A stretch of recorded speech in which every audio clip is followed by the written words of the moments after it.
When I'm not presenting Operation Ouch, I work here at University College Hospital in London as an infectious diseases doctor, and I treat patients with all kinds of infections, including COVID-19. Come on inside.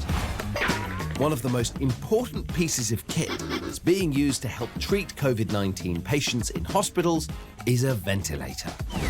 This is because one of the more serious effects of this coronavirus is that the tiny air sacs in your lungs, called alveoli, become inflamed. And this can stop enough oxygen getting into your bloodstream. When this happens, they need help from a ventilator, a machine that breathes for the patient. First, they're given a general anaesthetic to put them to sleep. Then the ventilator tube is inserted into their mouth and down their trachea. This delivers oxygen directly into their lungs and takes carbon dioxide away. When patients need to be treated with a ventilator, they have to be looked after on the ICU or intensive care unit. Now, because lots of patients with COVID-19 have all got ill at the same time, intensive care units are really busy and ventilators are in short supply. And so lots of people have been trying to solve this problem with really innovative new technologies, and help is coming from the most unlikely places. Wow, a racetrack at your work? No, Xand.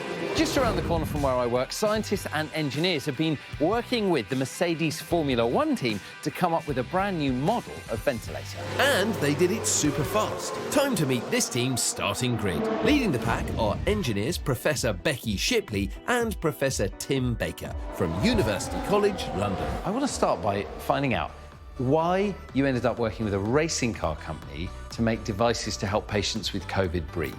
They work in an environment where, it's important to make things very accurately and incredibly quickly. What type of kit did you decide to focus on making? A device that can help patients so that before they need to go on to, say, a mechanical ventilator, this device is something that can be used before they get to that stage. Through that, we really identified these machines called Cpaps, which are continuous positive airway pressure devices. Now, what a Cpap does is it essentially delivers oxygen at pressure to the lungs of a patient. How long does it typically take to make a sophisticated medical device? Normally that would be months, if not years, but obviously with the crisis we had to really accelerate that process. Within 100 hours we had the first prototype built and we were back in the hospital testing. And what's also amazing is this team have shared their design for free around the world. 100 hours from concept to prototype. Even Lewis Hamilton, I think, would be impressed by that speed. Next in our lineup is Professor Merlin, a consultant in intensive care medicine at University College Hospital in London. How does this new device work? It's beautifully simple. Essentially, you plug this into the oxygen supply. You can adjust the flow so it makes it comfortable for the patient to breathe. Air is being sucked in, so air and oxygen mix. So can you show me how it works? Can I be the patient? It's comfortable. What was that, Chris?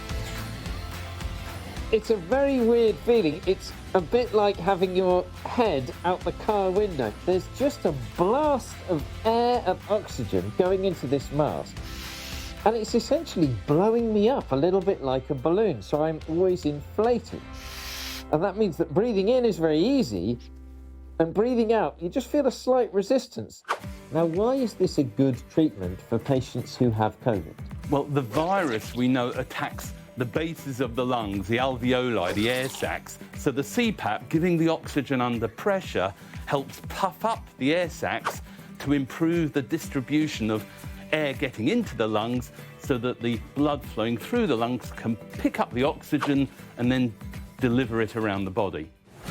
The speed with which this device has been made and its effectiveness in treating patients with COVID-19 demonstrates what can be achieved when people with different expertise work together.